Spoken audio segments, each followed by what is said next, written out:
할렐루야. 오늘 무슨 날이죠? 아무 생각 없는 날입니까? 오늘은 추수감사 주일입니다. 추수감사 주일은 나하고는 상관없어.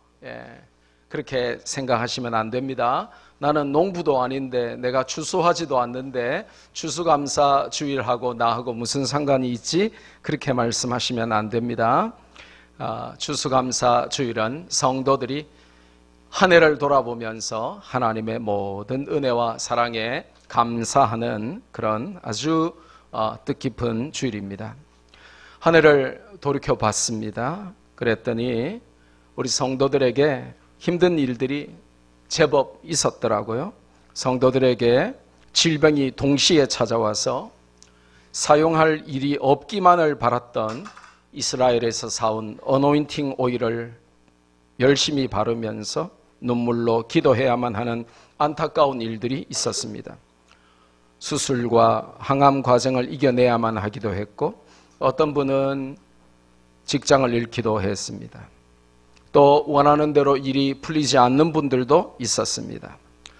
그럴 때 우리는 어떻게 해야 됩니까? 원망하고 불평하고 저주하고 이를 갈고 불신자처럼 술독에 빠져서 그렇게 살아야만 합니까? 아닙니다. 성경은 그럼에도 불구하고 그리 아니하실지라도 감사하고 기뻐하고 즐거워하라고 명령하십니다. 왜냐? 그게 살 길이기 때문에. 그게 real solution이기 때문에 그렇다는 것입니다. 오늘은 특히 한 해를 돌아보며 감사하는 추수감사 주일인데 기쁨의 대축제일입니다. 고난과 질병과 역경과 문제 중에도 인생의 회오리 바람, 폭풍 해일 중에도 건강을 회복시켜 주시고 더 좋은 것을 예비하시는 하나님의 사랑과 섭리를 믿으면서 감사가 넘치는 날이 되기를 주님의 이름으로 축복합니다. 우리 눈앞에 그런 간증을 가진 분들이 얼마나 많습니까? 요 앞에도 이렇게 얼망졸망 앉아있지 않습니까? 고난 중에 더욱 감사하고, 고난 중에 더욱 충성하고, 고난 중에 더욱 믿음으로 문제를 이긴 분들이 생생하게 아름다운 간증을 우리에게 들려주고 있지 않습니까? 시편 102편이 바로 그 이야기입니다. 고난을 믿음으로 승화시키는 찬양시, 이게 시편 102편이에요. 제목에는 저자가 등장하고 있지는 않지만 학자들은 두 가지로 해석을 합니다. 바벨론 포로 경험을 한 선지자의 시, 그런 견해도 있고, 혹은 중년의 죽음 앞에서 살려달라고 하나님께 간구하여 15년을 더 살았던 히스기야로 보는 견해가 있습니다. 본문은 우리에게 닥친 위기를 믿음으로 승화시키라고 도전합니다. 두 가지 오늘 본문의 메시지를 주목하고 반드시 기억할 수 있기를 바랍니다. 첫째로, 고난 중의 해결책은 하나님이시다 하는 것입니다. 자동차 시동을 켜려면 뭐만 있으면 됩니까? 키만 있으면 됩니다. 키 없이 여러분이 춤을 춰도 문은 안 열립니다. 노래를 100곡 불러도 문은 안 열립니다. 여러분이 문을 때리든지 차를 번쩍 집어 바다로 던지든지 해도 문은 안 열립니다. 자동차 문이 열리려면 키를 누르면 됩니다. 집에 들어가려면 현관문 키가 있어야 됩니다. 여러분이 오픈 세서미를 한 100만 번 외치고 열려라 참깨 아무리 주문을 외워도 키가 없으면 현관문은 열리지 않습니다.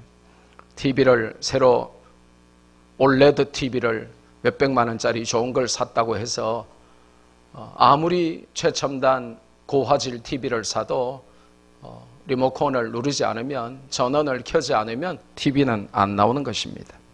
그게 바로 근원적인 해결책이죠. 오늘 성경은 근원적인 해결책이신 하나님을 강조합니다. 힘들수록, 어려울수록 꼬이고 인생이 안 풀릴수록 근원적인 해결책을 찾아야지 눈앞에 보이는 내가 찾기 쉽고 내가 빠지기 쉬운 내가 선택하려고 하는 내가 만들어낸 솔루션은 틀렸다는 것입니다. 본문에 등장하는 저자의 상태가 오늘 거의 성경의 반입니다. 오늘 저자의 상태를 보면 최악 중에 최악의 상태입니다. 충분히 하나님께 대들고 하나님을 원망하고 비난하고 믿음의 길에서 배신하고 나는 하나님 안 믿을래, 절에 갈래, 충분히 그러고도 남을 상황입니다. 먼저 보니까 고난당한 자라고 제목에 나옵니다. 곤고한 상태에 있는 것입니다. 고난을 당했다는 것입니다. 그런데 이게 한글로 번역해 놓으니까 그냥 고난당한 자라고 되어 있지만 히브리어 원문에 보면 프레스 기계로 찍어 눌린 자, 이런 의미입니다. 말하자면 그 당시에 제가 이스라엘에 가보니까 포도나 올리브를 짜는 틀이 있더라고요. 거기에 이제 절구 같은 거, 돌 같은 거, 무거운 걸 넣어가지고 이 압착을 하면 이제 포도나 올리브가 기름으로 이렇게 포도주로 나오게 되는데 그 포도나 올리브를 짜내는 압착기에 넣어서 말하자면 그게 프레스죠. 현대는 이 프레스 기계에 넣어서 짓누르는 상태를 의미하는 거예요. 그러니까 내가 감당할 수 없는 압력으로 지금 완전히 포도처럼 올리브처럼 짓눌려져 있는 프레스 기계로 찍어 눌림을 당한 상태에 있는 자가 지금 이 시를 썼다 하는 것입니다. 그러면 기분 좋은 상태입니까? 컨디션이 지금 괜찮은 상태입니까? 아니죠. 감당할 수 없는 무게의 프레스 기계가 여러분의 인생을 짓누르고 있다고 생각해 보십시오. 여러분을 참기름 짜듯이 뭘 짜내듯이 여러분을 뒤틀고 있다고 생각해 보십시오. 얼마나 괴롭겠습니까? 천만인이 나를 둘러싸고 하늘이 무너져서 나를 짓누르는 상태라는 것입니다. 또 오늘 본문에 보면 제목에 그 고난당한 자가 마음이 상하여 라고 설명합니다. 근데 역시 히브리어 단어를 보면 마음이 상했다, 이 말은 성경 전체에 몇 번 쓰이지 않은 중요한 단어가 사용되는데 수위를 입었다는 뜻입니다. 여러분, 수위를 입었다는 게 뭐예요? 죽은 시체라는 것이죠. 마음이 얼마나 상하면 이미 마음이 사망 선고를 받고 마음이 수위를 입었겠습니까? 여러분, 웬만하면 마음이 안 상하는 게 좋고 여러분 정신과 육신을 위해서도 또 마음이 상하면 금방 푸는 게 또 좋고 성경은 그렇게 가르칩니다. 해가 지도록 분을 품으면 큰일 납니다. 암 걸리는 것입니다. 그러니까 좀 화가 나도 밤에 잘 때까지 꽁 해가지고 막 딴방에 가라 그러면서 혼자 자고 이러면 암 걸려요. 그러면 안 돼요. 그러니까 분도 잘 풀어야 되고 이 스트레스나 화를 잘 풀어야 되는데 오늘 본문에 보면 마음이 너무 상처를 입어서 마음이 사망 선고를 받아서 수위를 입었다는 것입니다. 시체가 입는 옷을 입고 있다는 것입니다. 참 힘든 상황이죠. 마음이 시체가 됐어요.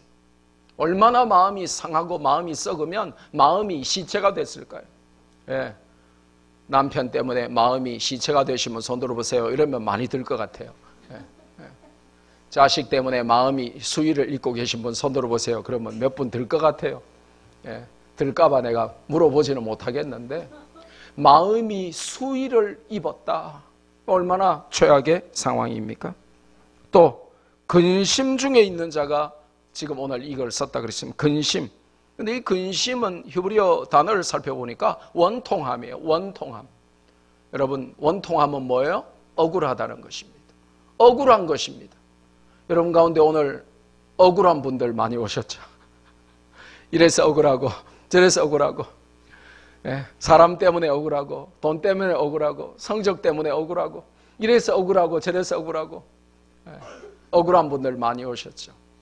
그런 최악의 상황에서 지금 프레스 기계로 나를 짓눌러서 내가 마치 압축기에 아니면 분쇄기 안에 들어가 있는 포도 한 알, 올리브 한 알 신세처럼 그렇게 온몸이 갈기갈기 갈려지는 그런 상황에 처해 있고, 마음이 상하다 못해 마음이 사망 선고를 받아 수위를 잇고 있고, 이제 너무 원통하고 억울한 일이 많은 상황에서 이 시를 지었다 하는 것입니다. 그러니까 지금 저자의 상태는 좋습니까? 최악입니까? 최악 중에 최악이죠. 앞뒤로 좌우로 길이 없는 상태죠. 소망 제로 상태죠. 전혀 한 치 앞도 보이지 않는 상황이죠. 그때 울고 불고 혹은 자살하고 해도 아무도 저 사람 왜 저러지 하지 않을 만큼 12번도 자살할 만한 이유가 있는데도 불구하고, 그때 오늘 이 시편 저자는 그런 최악의 상황에서 하나님께 부르짖어 기도했다. 이게 오늘 시편 102편입니다. 성경이 말씀하시는 게 뭡니까? 고난을 믿음으로 승화시킬 줄 알았다는 것입니다. 이걸 모르면 인생의 고난 가운데, 위기 가운데, 문제 가운데 함몰되고 좌초되고 추락하고 낙오되고 죽어버리는 것입니다. 고난 중에 하나님을 찾지 않고 다른 것을 찾아 문제를 해결하려고 하는 것은 정답을 찾지 않고 오답을 찾는 행위죠. 오답을 정답으로 믿으면 큰일 나는 것입니다. 초등학교 1학년짜리가 학교 갔다 와서 6학년짜리 형에게 부탁을 합니다. 형, 나 숙제 좀 도와줘. 형은 6학년이니까 1학년 숙제 답은 다 알 거 아니야. 그래, 뭔데? 글쎄 우리 선생님이 북극과 남극에 사는 동물 5가지를 알아오라고 했는데 나는 아무리 집에 오는 도중에 생각해봐도 북극곰과 펭귄밖에 모르겠어. 그러자 형이 동생의 머리를 한 대 꽉 쥐어 박으면서 이렇게 말합니다. 짜샤, 그것도 몰라? 북극곰 3마리, 펭귄 2마리. 선생님이 요구하는 답은 그게 아니었을 것입니다. 그런데 6학년짜리 형님의 수준으로 보면 북극곰 3마리, 펭귄 2마리가 답인 것입니다. 이걸 보고 우리는 오답이라고 하죠.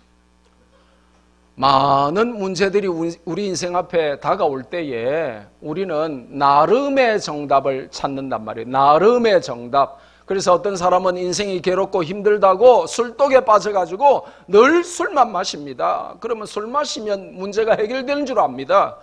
정답 같아 보이지만 오답입니다. 그러면서 한다는 말이, 술 마시고 하는 말이 뭐라 그래요?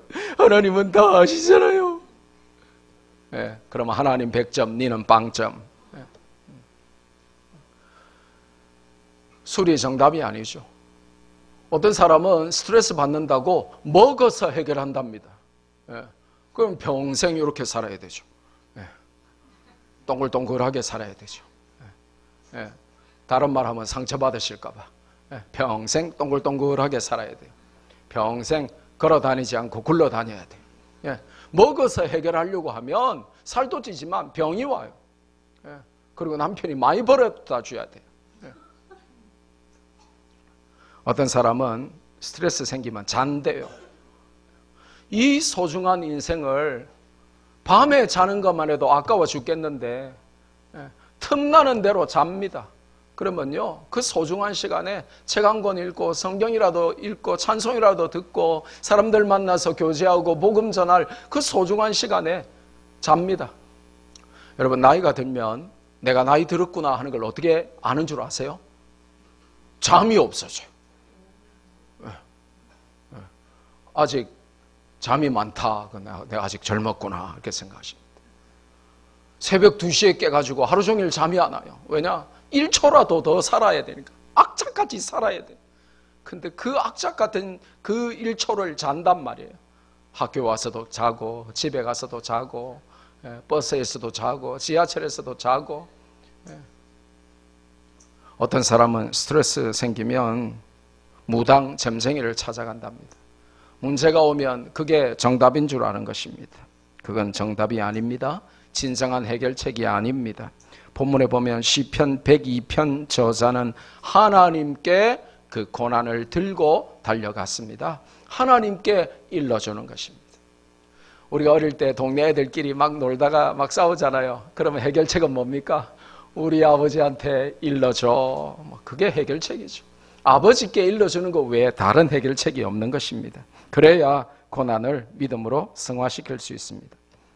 하나님을 찾을 것인가 다른 것을 찾을 것인가 하는 것은 선택의 문제가 아닙니다. 여러분 삶은 감자 좋아하십니까? 삶은 고구마 좋아하십니까? 감자입니까? 고구마입니까?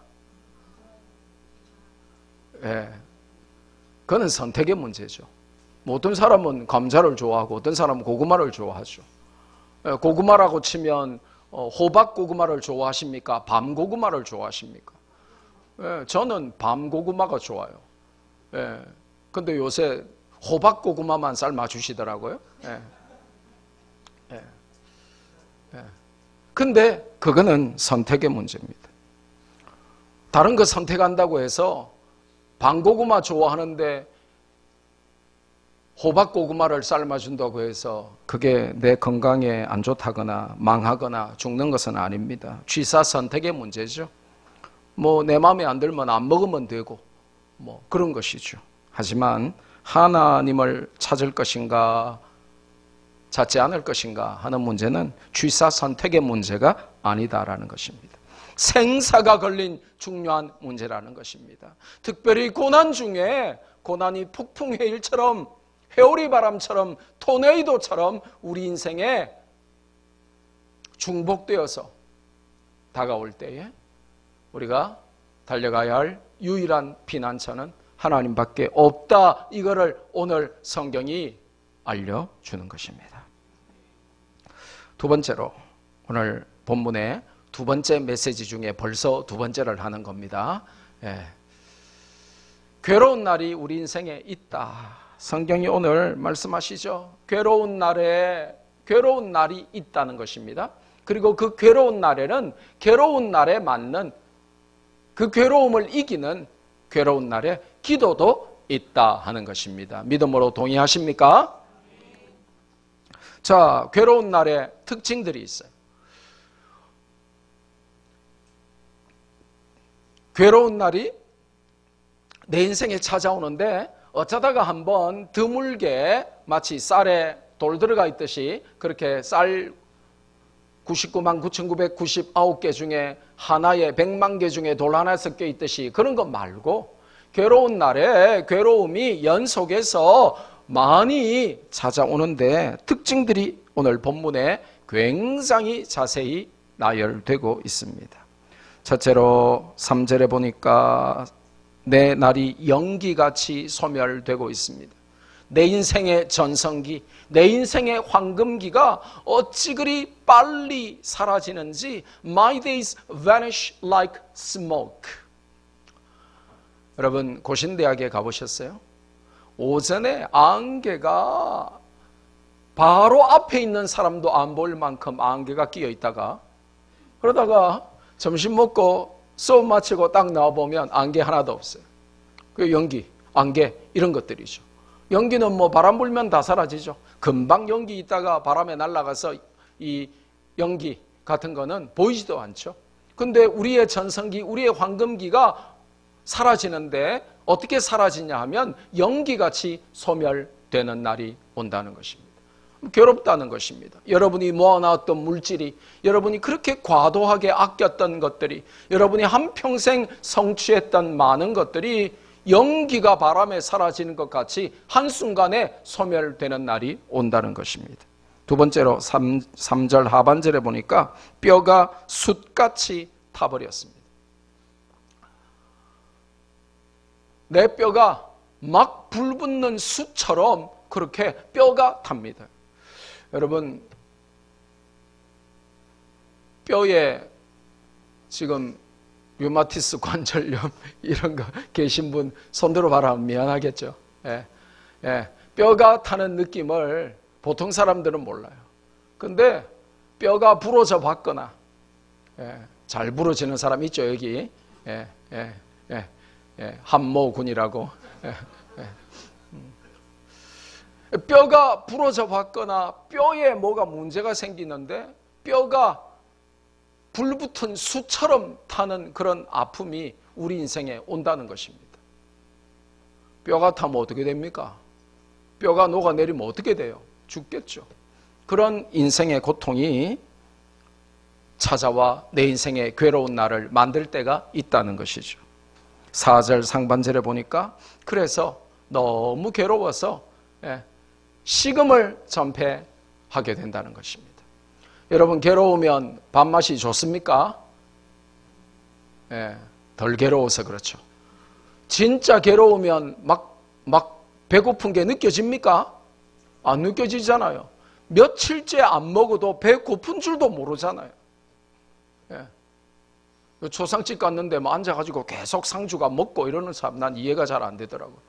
뭐 남편 돌아가셨는데 막 앉아가지고 뭐 온나 이러면서 뭐 손님 올 때마다 먹고 이런 사람 난 좀 이해가 안 돼요. 남편이 죽으면 막 까무러치고 이래야 되는데 막 조상집에서 막 웃으면서 막 손님 맞고 이런 사람 난 좀 이해가 안 돼요.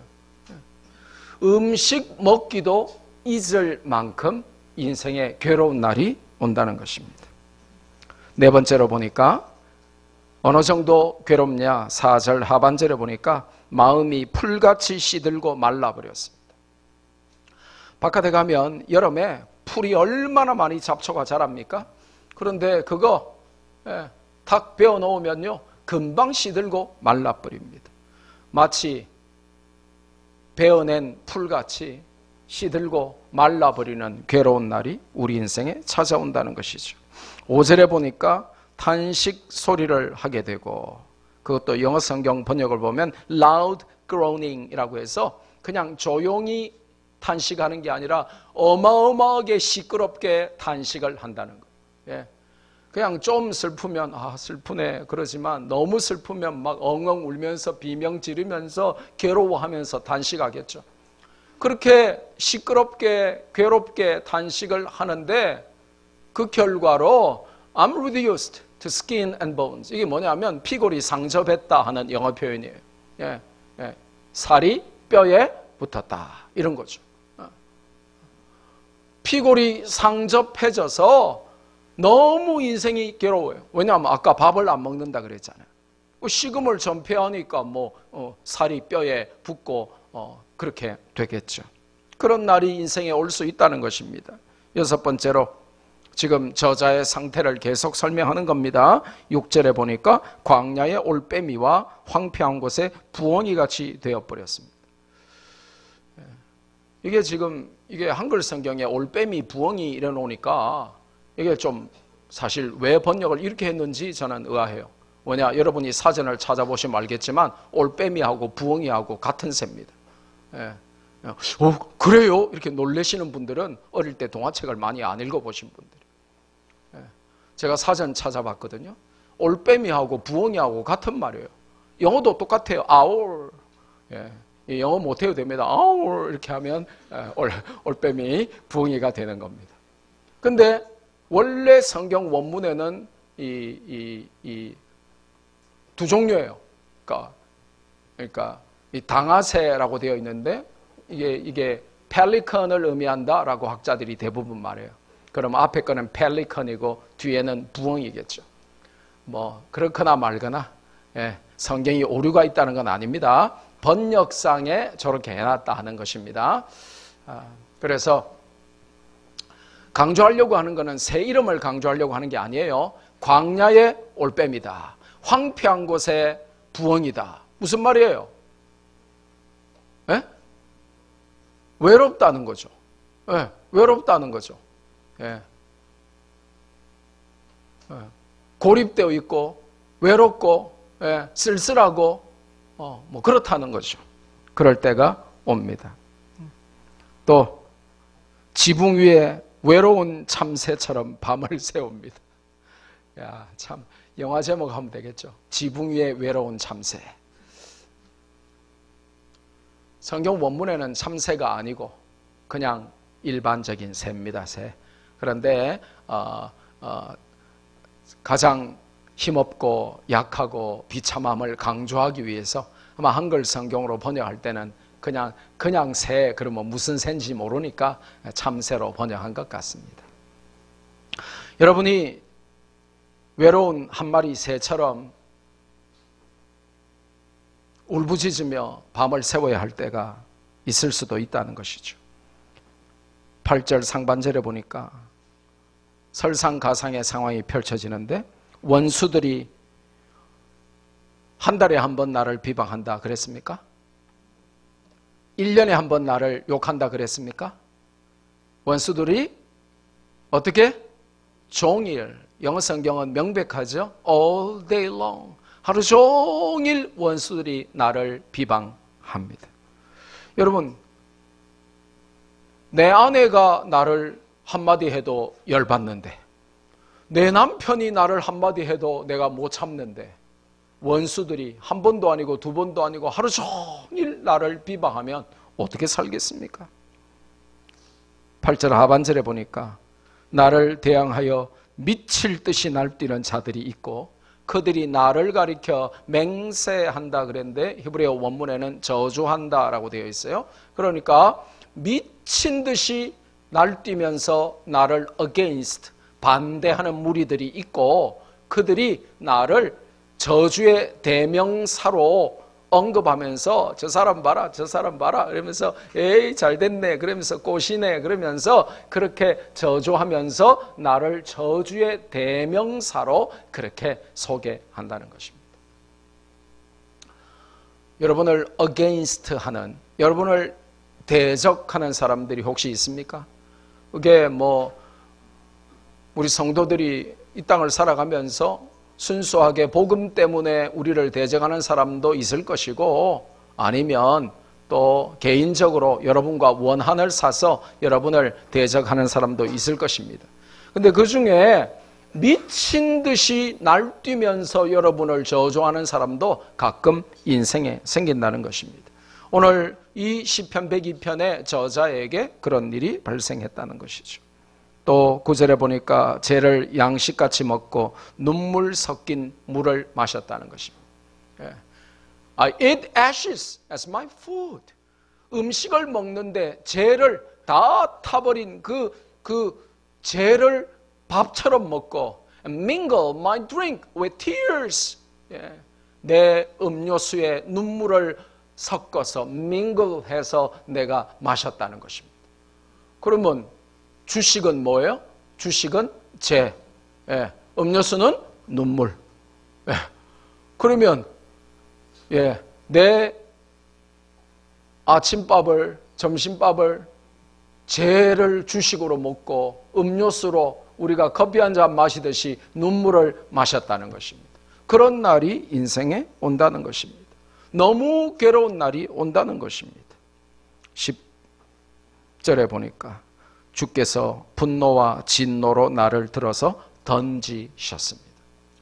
이건 하나님을 원망하는 표현이라기보다는 오늘 이 본문에 이렇게 나온 것은 회개의 표현으로 보시는 게 맞습니다. 아, 이런 날이 왔는데 하나님이 나를 막 이렇게 하셔서 하나님 때문이야 라고 하나님께 탓을 하는 내용이 아니고 내가 너무 하나님 앞에 부끄럽고 범죄하며 하나님 앞에 정신 못 차리고 사니까 하나님께서 분노하셔서 나를 들어서 던지셔서 그렇다라고 신앙 고백을 하는 내용으로 보시면 되겠습니다. 11절에 보니까 내 날이 기울어지는 그림자 같아. My days are like the evening shadow. 기울어지는 그림자. 얼마나 처량하고 불쌍한 상황이 연출됩니까? 그리고 마지막으로 24절에 보니까 중년의 건강의 위기를 맞았다. 이렇게 이제 말을 합니다. 오늘 이 시편 102편을 바벨론 포로 생활을 경험한 선지자 중에 한 명으로 보는 견해도 있지만 히스기야 왕으로 보는 견해도 있다 그랬잖아요. 히스기야 왕이 누굽니까? 유다의 13대 왕이에요. 근데 히스기야 왕이 몇 살의 왕이 되냐 하면 25살의 왕이 됩니다. 근데 25살의 왕이 돼가지고 29년을 다스리고 54살에 죽어요. 근데 54살에 죽기 전에 15년 동안 무슨 일이 있었죠? 하나님이 기적을 베풀어 주시고 긍휼을 베풀어 주셔서 15년을 더 살게 하셨죠. 그러면 이게 무슨 말이에요? 54살. 어이구, 지금 제 나이인데 54살에 15년을 빼면 몇 살이에요? 39살. 39살에 죽을 병에 걸려서 벽을 보고 하나님 제발 살려주세요. 저의 상처를 낫게 해주세요 하고 죽을 병에 걸려서 하나님께 기도했더니 하나님이 15년을 더 살게 해주셨다. 이제 그 내용이거든요. 그럼 생각해 보세요. 혹시 39살 계십니까? 39살? 아무도 없어요? 그 비슷한 나이 38이나 40살. 아, 예. 어제 손 들었잖아요. 저 젊은, 예? 저 젊은, 예. 우리 윤서 아빠인가요? 저 젊은, 이제 저 젊은 38살 아니면 40살, 저 젊은 윤서 아빠가 지금 죽는다고 생각해 보십시오. 그 얼마나 충격입니까? 가족에게, 부모에게, 아내에게, 자녀에게 얼마나 충격이 되겠어요. 근데 히스기야가 그랬다는 것입니다. 39살에 한참 왕이 되어서 선정을 베풀며 하나님의 대리자로서 나라를 잘 다스리고 있는데 갑자기 하나님이 선지자를 통해서 야, 너 이제 죽는다. 죽을 준비해라 라고 하면 여러분 얼마나 기가 막히겠습니까? 우리 인생에 그런 날이 올 수도 있다는 것입니다. 그렇게 괴로운 날이 있다는 것이죠. 자, 근데 이렇게 끝나면 얼마나 찝찝하겠습니까? 얼마나 우리가 마음이 이상하겠습니까? 그런데 그렇게 괴로운 날이 오면 괴로운 날에는 그 괴로운 날을 위한 기도가 있는데 하나님의 얼굴을 구하라. 그렇게 우리에게 정확하게 워딩을 주고 있습니다. 그러면서 세 가지 방법을 알려주죠. 괴로운 날에 하나님의 얼굴을 구하는데 첫째로 13절에 보니까 하나님의 긍휼과 은혜 베푸실 때를 사모하라는 것입니다. 13절 말씀 여러분 성경 한번 보실래요? 13절 주께서 일어나사 시온을 긍휼히 여기시리니 할 때 그 긍휼의 동그라미를 쳐주세요. 그리고 지금은 그에게 은혜를 베푸실 때라 할 때 그 은혜의 동그라미를 쳐주세요. 여러분 고난 중에 인생이 괴로울 때 기억해야 되는 가장 중요한 두 단어가 바로 하나님의 긍휼과 하나님의 은혜, mercy and grace of God. 하나님의 긍휼과 하나님의 은혜, 요거를 기억해야 된다는 거예요. 하나님은 괴로운 날 가운데 고난의 가장 극심한 한가운데에 하나님은 긍휼을 베푸시는 하나님이시고 은혜를 베푸시는 하나님이시다. 그걸 기억하라는 것입니다. 그리고 그걸 갈망하라는 것입니다. 한번 말씀 붙들고 따라해 볼까요? 지금은 나에게 은혜를 베푸실 때라. 할렐루야. 예. 옆 사람 보고 이렇게 한번 축복해 줍시다. 지금은 당신을 긍휼히 여기실 때입니다.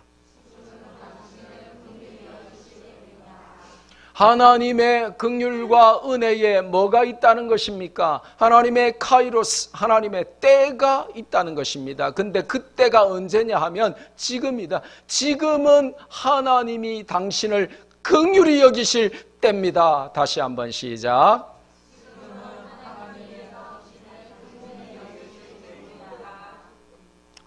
예, 여러분 사실은 고난 중에 있는 분들은 이런 단어를 딱 들으면요 그냥 듣지 않아요. 눈물이 흘러야죠. 예, 아멘이 나와야죠. 왜냐? 예, 은혜 아니면 살아갈 수가 없네. 은혜 아닌데 살 수 있는 분 계십니까? 예, 이런 분을 사람이 아니고 인가이라 하죠. 은혜 아니면 살아갈 인가이 없는 것입니다. 하나님의 긍휼, 하나님의 은혜, 이게 고난 중에 우리를 살리는 유일한 솔루션입니다. 다른 게 없습니다. 그래서 긍휼, mercy, compassion, 그리고 은혜, grace 이런 것들을 붙들고 묵상하고 그 때가 지금이다. 지금은 하나님이 긍휼과 은혜를 나에게 베푸실 때다. 우리 가슴에 손 한번 얹어볼까요?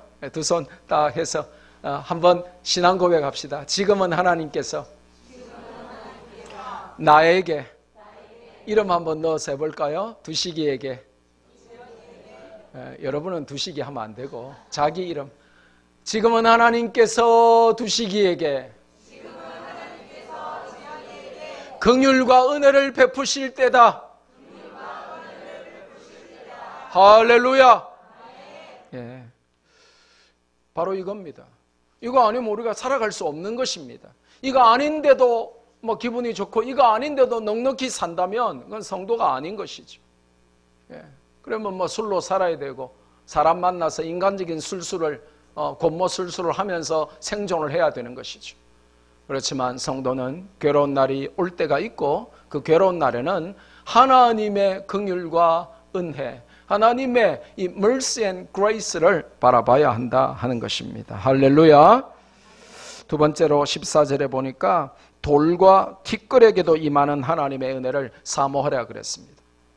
여러분, 사람이 하나님의 형상을 입었는데 돌과 티끌보다 못합니까? 돌과 티끌보다 소중합니까?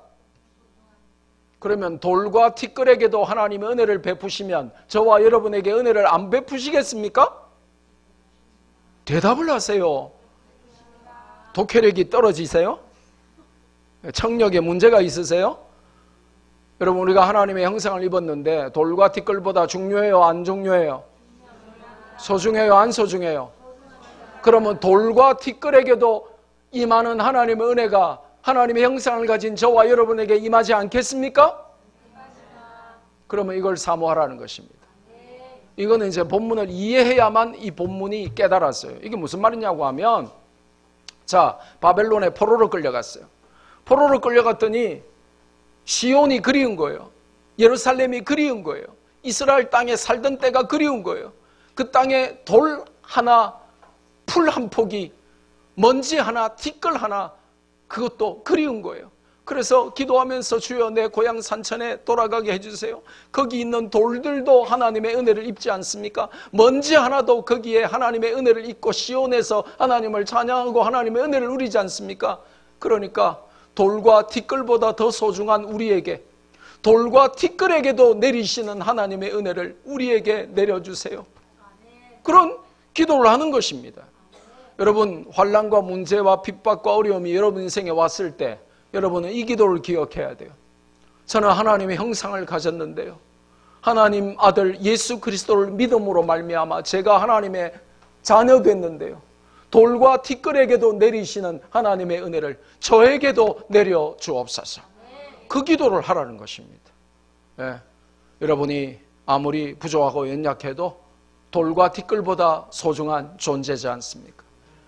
자식이 아무리 부모 마음에 성에 안 차도 그 자식을 부모는 사랑할 수밖에 없잖아요. 저와 여러분이 참 부족하고 연약해도 돌과 티끌에게 임하는 하나님의 은혜보다는 더 큰 은혜를 내려주실 줄로 믿어야 돼요. 그래서 고난 중에 하나님 앞에 저거 붙들고 기도합니다. 하나님, 저 돌들, 저 은혜, 저 풀도, 저 먼지 하나도 하나님의 은혜를 입었는데 제가 돌과 풀과 티끌보다도 더 소중한 존재인데 하나님 저에게 은혜를 베풀어 주옵소서. 그런 기도가 있어야 될 줄로 믿습니다. 마지막 세 번째로 괴로운 날에 어떻게 하나님의 얼굴을 구해야 됩니까? 17절에 보니까 궁핍한 자들의 기도를 멸시하지 않으시는 하나님을 믿어야 된다고 말합니다. 여러분, 세상의 권력자들은요 멸시합니다. 자기 눈에 여러분이 차지 않으면 멸시하겠죠. 사람들은 멸시해요. 예. 그래서 크고 좋은 차 타고 가면 수위들도 막 거수경례하고 그러죠. 예. 고신대학 올라가도요, 좋은 차 타고 올라가면요 수위가 탁 비싸가지고 쫙 경례하고 이래요. 근데 학생차 티코 오더 타고 학생하고 같이 올라가면요 이렇게 봐요. 껌딱지 보듯이 봐요. 세상 사람들도요, 다 멸시해요. 잘나고 대단하고 훌륭하고 굉장한 사람들은 높여주지만 그렇지 않은 사람들은 무시하죠.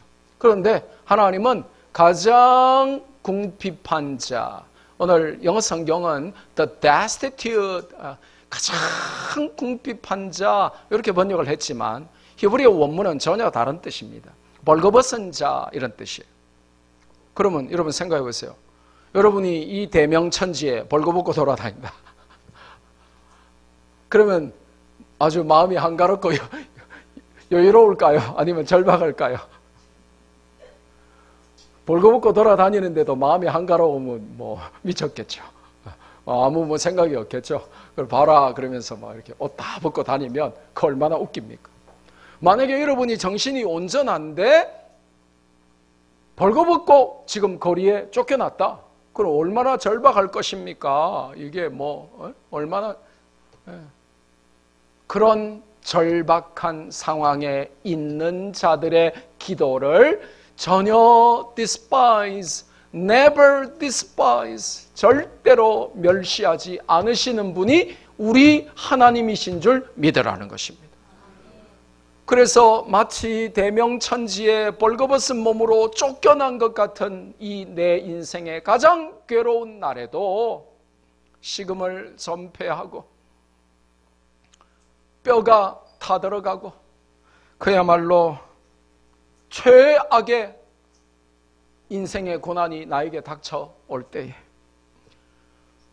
돌멩이 하나, 이름 모를 풀 하나, 먼지 티끌 하나에도 임하시는 하나님의 그 은혜를 바라보고 기억하면서 내가 벌거벗은 것 같이 지금 마음이 혼란스럽고 절박한 상황이 오니 하나님 나에게 긍휼과 은혜를 내려달라고 그렇게 기도해야 고난이 한 길로 왔다가 7길로 도망가면서 오히려 고난을 믿음으로 승화시켜서 그 고난이 우리에게 승리를 가져다 준다는 것을 오늘 시편 102편이 말씀합니다.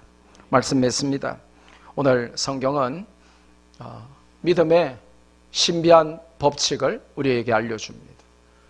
고난이 연속해서 반복되어서 우리에게 지진해일처럼 폭풍우처럼 다가올 때에 고난 중에 근원적인 해결책은 하나님밖에 없으니까 오답을 찾지 말고 정답을 찾으라 그렇게 말씀하시고 괴로운 날에 하나님을 찾는데 괴로운 날에 기도하여 하나님을 찾으라 그렇게 말씀하십니다. 그러면 고난이 믿음으로 승화되고 승리하여 하나님께 영광 돌리는 삶을 살 수 있을 것이다 라고 고난에 대비한 매뉴얼을 우리에게 시편 102편이 주셨어요. 그래서 고난이 오면 여러분도 이 매뉴얼로 대비하시고 이기시고 이걸 몰라가지고 고난 중에 절망하고 낙심하고 죽겠다 그러고 한숨 쉬고 식음을 전폐하고 막 그러는 분들에게 이 매뉴얼을 탁 제시해서 그 사람도 살리는 저와 여러분 되기를 주님의 이름으로 축복합니다. 기도하겠습니다. 거룩하신 아버지 감사드립니다. 시편 102편을 통해서 고난에 대비한 매뉴얼을 알려주시고 또 고난을 믿음으로 승화시켜 승리하는 비법을 알려주시니 감사합니다. 우리 인생의 괴로운 날이 찾아올지라도 그 유일한 해결책은 하나님이심을 믿고 믿음으로 기도하여 하나님의 긍휼과 은혜를 입는 우리 성도들 다 되게 하여 주옵소서. 특별히 지금 괴로운 날이 찾아와서 고난이 극심한 성도가 있다면 지금은 하나님의 긍휼의 때요 지금은 하나님의 은혜의 때임을 믿음으로 선포하게 하시고 그것을 체험하게 하여 주시옵소서. 예수님의 이름으로 축복하며 감사하며 기도하옵나이다. 아멘. 할렐루야. 이제 곧바로 연이어서 오늘 이제 학습과 입교 예식을 갖겠습니다. 자, 오늘 학습을 받게 되는 최재혁 성도님 자리에서 일어나 주시고요. 입교를 하게 되는 강하랑, 함수민 두 학생도 자리에서 일어나 주시기를 바랍니다. 오늘은 앞으로 나오겠습니다. 앞으로 나와서 저를 보시기를 바랍니다.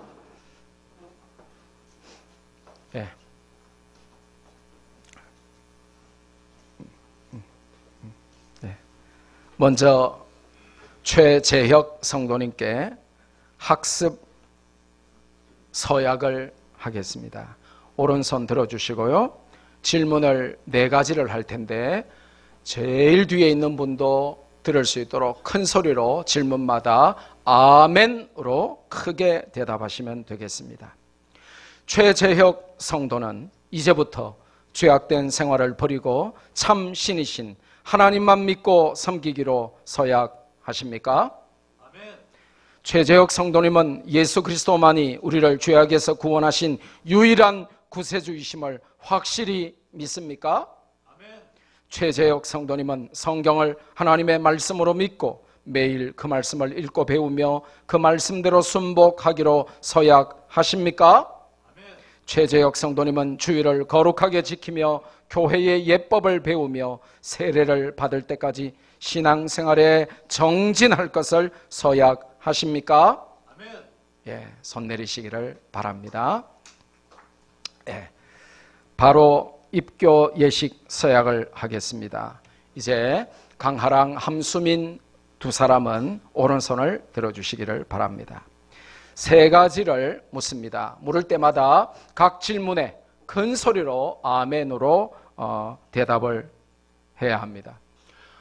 입교는 어릴 때 믿는 부모가 이 자녀를 낳아서 유아 세례를 했다 하는 것이고, 유아 세례를 받을 때는 내 고백으로, 신앙 고백으로 한 것이 아니라 부모의 신앙 고백으로 유아 세례를 받았으나, 입교는 뭐냐 하면 이제 한번 세례가 유효하기 때문에 입교는 이제 내 신앙 고백으로 내가 받았던 세례가 유효함을 입증하는 것입니다.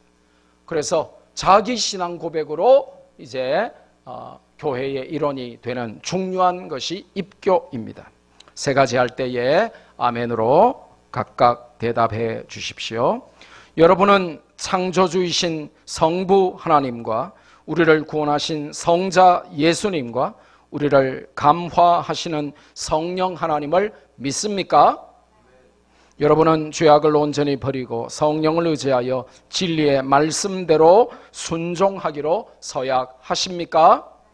여러분은 교인의 의무와 권리를 바르게 행하며 교회의 관할과 치리에 복종하고 교회의 덕을 세우는 데 힘쓰기로 서약하십니까? 내리시기 바랍니다. 공포하겠습니다. 기도 먼저 하겠습니다. 하나님 아버지, 감사합니다. 최재혁 성도가 오늘 학습 교인으로, 또 우리 강하랑, 함수민 두 학생이 오늘 입교인으로 하나님 앞에 서약을 했습니다. 사람 앞에 한 것이 아니라 하나님 앞에 서약했사오니 서약을 지키며 믿음으로 살아서 하나님을 영화롭게 하고 하나님의 기쁨이 되고 하나님 살아계심을 걸음걸음 증명하며 또 누리는 복된 인생이 되게 하여 주옵소서. 예수님의 이름으로 축복하며 감사하며 기도하옵나이다. 아멘. 공포합니다. 최재혁 성도가 대한예수교 장로회 말씀교회 학습교인 된 것과 강하랑, 함수민 성도가 대한예수교 장로회 말씀교회 입교인 된 것을 성부와 성자와 성령의 이름으로 공포합니다. 아멘. 할렐루야. 아멘. 들어가시기 바랍니다. 바로 이어서 성찬식 거행하겠습니다. 하나님 말씀 한 절 봅니다. 고린도전서 11장 말씀입니다. 들으시기 바랍니다. 고린도전서 11장 23절부터 29절 말씀. 내가 너에게 전한 것은 주께 받은 것이니. 성찬의 기원은 예수님입니다. 주님께서 정하신 것이 성찬입니다.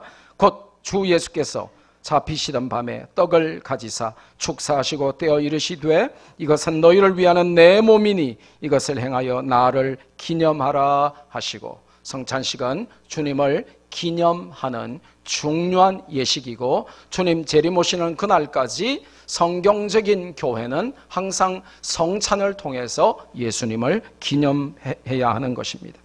식후에 또한 그와 같이 잔을 가지시고 이르시되 이 잔은 내 피로 세운 새 언약이니 이것을 행하여 마실 때마다 나를 기념하라 하셨으니 너희가 이 떡을 먹으며 이 잔을 마실 때마다 주의 죽으심을 그가 오실 때까지 전하는 것이니라. 그러므로 누구든지 주의 떡이나 잔을 합당하지 않게 먹고 마시는 자는 주의 몸과 피에 대하여 죄를 짓는 것이니라. 사람이 자기를 살피고 그 후에야 이 떡을 먹고 이 잔을 마실지니 주의 몸을 분별하지 못하고 먹고 마시는 자는 자기의 죄를 먹고 마시는 것이니라. 아멘. 성찬은 주님의 은혜의 통로입니다. 이 성찬이라고 하는 것은